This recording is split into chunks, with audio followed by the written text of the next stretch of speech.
Good morning, Knicks Nation. Today is Tuesday. It's the 30th day of May, 2023. I hope you're all safe and healthy today, and I hope your family's safe and healthy, and that the needs of you and your family in terms of food, shelter, clothing, as well as health is being met today. Blessings upon those that work in the healthcare field, who along with the first responders are every day saving lives, and those that pick up garbage to keep streets and sidewalks clean and disease-free, along also with those that make deliveries, important things for our convenience that we often take for granted. Double blessings on the men and women that are out here trying to help rescue, deliver, and recover the teenagers and children that are the victims of child molestation and pedophilia, the victims of prostitution, pornography, child pornography, human trafficking, and sex slavery. Double curses on the perpetrators of these things.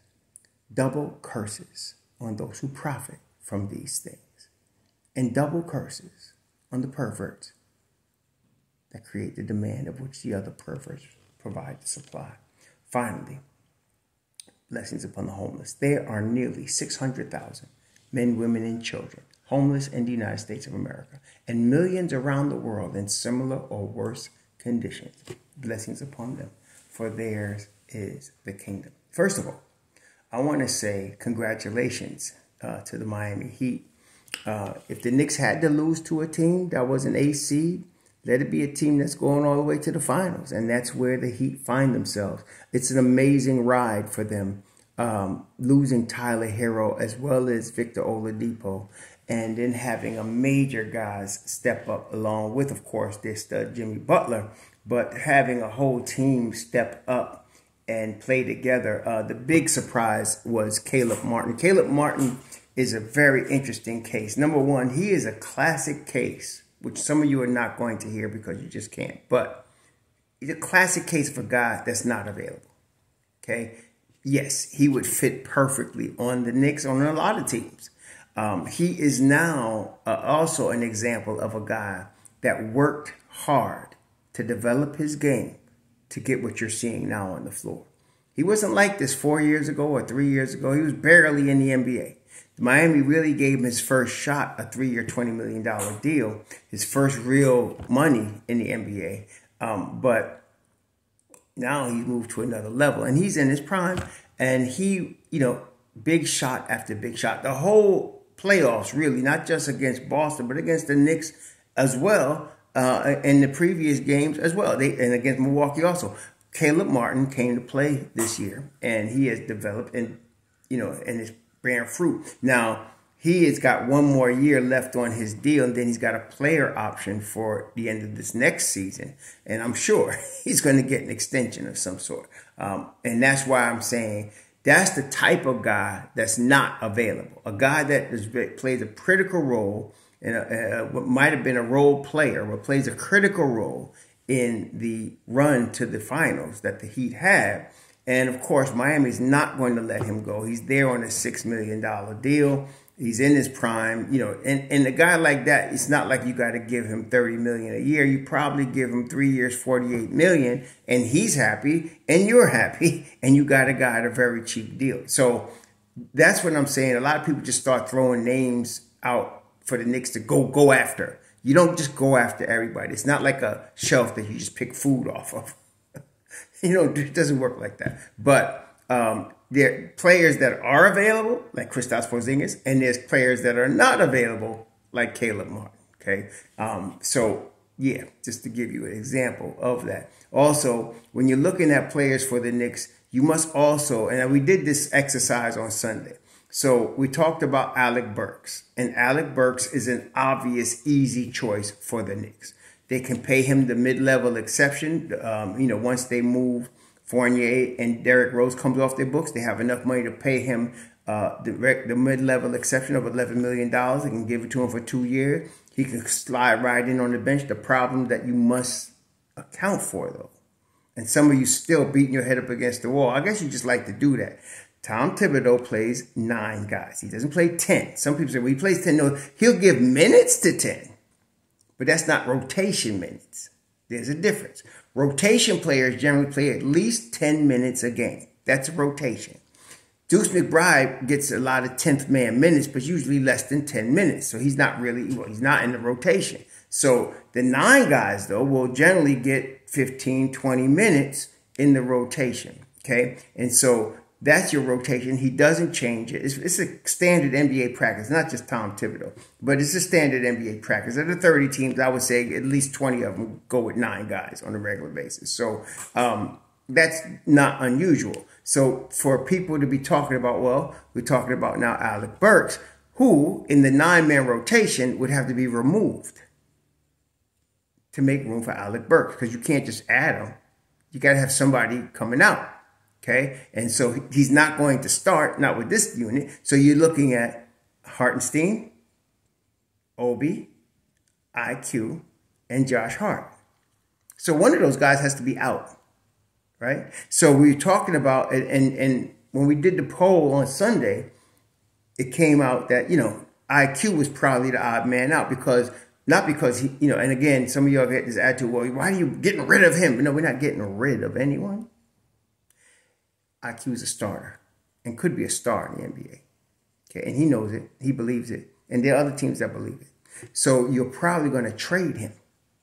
Okay, and what would you trade him for? Well, you could trade him for, add him. We talked about, you know, I got to give my man Chris Hauser, Coach Hauser, I got to give him credit. He put up a trade proposal of Julius Randle and Emmanuel Quickley for KP and the number 8 pick, and then use your mid-level exception and go get Alec Burks. And you just replace 2 players. You got your rotation set. You replace them with players that are available. You got a draft pick. Okay. Somebody also tried to say, well, you can't do that because they'll be picking for the Knicks. They may not want that 8 player. Okay. When such deals are made, the teams already know it. Some people are still wondering why the Knicks traded Kai Jones when they don't understand the Knicks never was planning on keeping him. They were picking him for another team. That deal was already made. Okay? So, in a Porzingis deal, if it's going to be made, it would be made before draft night. They would know, Quick Stops would know he wants to go to the Knicks. This is if he wants to come to the Knicks. And if the Knicks want him, then they would know. And then they would be drafting for the Knicks. Okay? That draft pick would go for New York. And they would be getting Julius Randle and Emmanuel Quickley, and New York would be getting 8th pick and Kristaps Porzingis. If that was to go, that's a beautiful deal, Coach House. But if that was to happen, that's how it would go down. Okay, okay. But that's because the parties we're talking about are available, literally, really available. Okay, so that's what we're dealing with now. What I liked about the 2 teams that are ending up in the finals, that is the Denver Nuggets and the Miami Heat, is the stability of the organization. See, Mike Malone has been coaching for 8 years in Denver. They haven't all been successful years, and they've had a lot of disappointing years, okay? But through the time of their management team and Mike Malone, they've developed a situation where they're on the same page. They know what type of players they want. They know what type of system they want to run. They know what type of scouting they're looking for when they're out scouting. And they're all on the same page. And nobody from the outside would change that. That stability and continuity of the management and the coaching staff is what helps that team be stable. And again, we don't have to talk about what Miami's the same way. Obviously, Eric Spoelstra's been there, 15, 20 years. And then they have the stability, they have the culture they develop. This is just beautiful that these 2 type of teams are in the finals. This is no, we just went and got a bunch of superstars, overnight trade everybody, signed all rememberable contracts, and they're going to the final.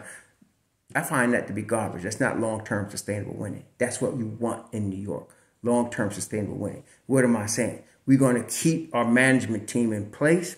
We're going to keep our coaching staff in place. Some of y'all don't have the patience of anything to be talking about firing Thibodeau after he's got, and it just so happened, both Tom Thibodeau and Mike Malone have 57% winning percentages. Both of them.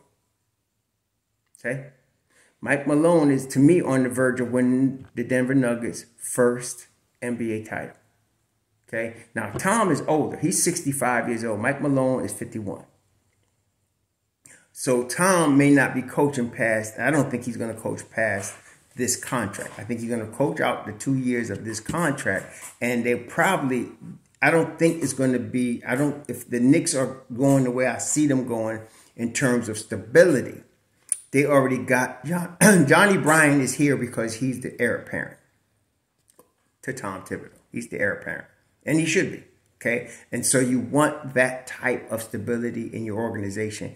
You don't want to have to be doing coaching searches and start it over and get a whole new staffs and trying to get everybody on the same page. It's hard to do in the league. It's hard to do. Okay, unless you have a Giannis or an Embiid that you can start with. An MVP player that you can start with. That's different, but it's very difficult to start over. Okay, you don't just toss away coaches and toss away staff and toss away management and think you're going to win. All right, so the Knicks are now overall 57% winning percentage, 2 playoff appearances in 3 seasons under Tom Thibodeau, and so now we're looking again to tweak. That's all we're doing is tweaking. We got what we want. We developed our players, and I'd love. The story of a Caleb Martin is a beautiful story because he has worked really hard from the time him and his twin brother was in Charlotte. He's developed his game, and he's getting to the Miami culture, and he's bought into the defensive side, and he just worked hard to become a really good basketball player at age 28. And now he's showing the fruits, and hopefully he gets his money. But that's what I'd like to see in New York, a developed guy that got better, and we got him. It's just that people don't recognize it. See, but we do have it. RJ is developing and getting better each year. From time 19, now going to be 23 this summer.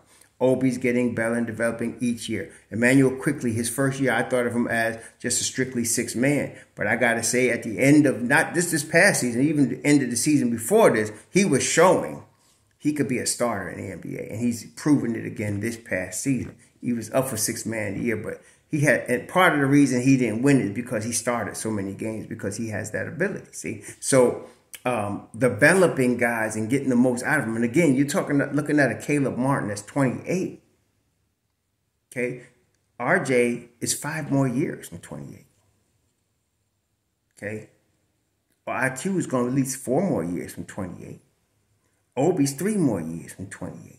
See, that's when they start talking about prime. That's when, and especially guys that work hard. Guys that work hard in the NBA on their game to improve on their already immense talent to be in the NBA usually end up being pretty good. And so under Tom Thibodeau, the Knicks have a culture of working really hard. Now you hear all the time about the young guys coming in early every day to practice, about Thibodeau having to tell them don't come in today.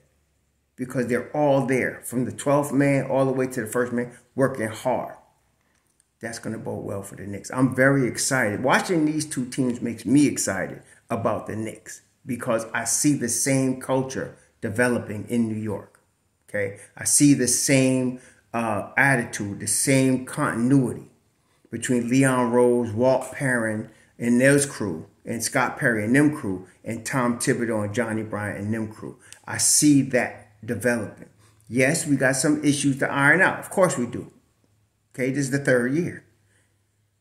Mike Malone was in his 8th season with Denver. Spoelstra is in his 15th season, I'm going to say conservatively, with Miami. Okay, and you're expecting miracles in 3 seasons with the Knicks, coming from 17 and 21 wins. It's amazing to me how the narrative changed because everybody listens, got their nose up like catnip following the media. The Knicks are doing very well. And so right now, like I said, they may not do a Kristaps Porzingis. To me, Porzingis is the best option in my view, as y'all know. I've been saying that now for months. He's the best option. He's better than Julius Randle. I know y'all want to say about how he's hurt all the time. Your fronting's okay. I seen a turn the corner this past season, and actually the season before this. I've been watching him for a minute. He got hurt a little bit, but he's a skinny kid. So like I said, I'll take 60 games of him in the playoffs, plus the playoffs, than 77 games of Randall and don't show up in the playoffs or give you attitude or, pushes his teammates or knocks a computer out of somebody's hand or just has a bad attitude because he's not hitting shots. I'd rather have KP. He's better in all areas of the basketball game, except maybe, rebounding. Julius Randle's a tremendous rebounder, but KP's going to give you effort on defense every night. He can shoot the rock from three. Some nights he'll win games just like Julius will do. He's a weak side help defender on an elite level. He's a great IQ guy. He could pass the rock. Yeah, but they may very well pass on it and keep Julius and keep the whole crew and run it back. They may do that. And if they do, like I said, I'm still looking at 50-plus wins. Not because Julius is going to get so much better, but all the youngins around him are getting better. It's already happening. You see, if you're paying attention, all of the young kids around Julius Randle are all growing in their games. They're all growing in their games. And that brings up the whole ship. What you really want is a guy like Julius to bring up the ship, to cause all the guys around him to be better. He does not do that. KP does that. KP causes all other four players on the floor with him to play better because of the attention he draws, because of the IQ, all the things we mentioned, the shooting, so on and so forth. He causes everybody around him to be better. Any player that does that is a guy you want. That's a championship piece right there. Okay, so again, we may not get Kristaps Porzingis, but to me, he's the best option we got right now. He's the best option in terms of fitting with the Knicks, understanding Madison Square Garden, understanding the front office, having now matured from when he was 19, 20 years old kid with his snotty brother. Now he's mature. He's a grown man. He's ready to play basketball, and he's ready to be serious about this thing. So if we could get him, great. If not, we're going to be all right anyway. But it's going to be interesting in the next couple of weeks. And it's not going to be long because the draft is soon. So we're going to see what happens here. This is going to be very interesting. But overall, when you're looking at the Miami Heat and you're looking at the Boston Celtics, you're seeing a very near future of the New York Knicks. Enjoy your Tuesday. Shalom.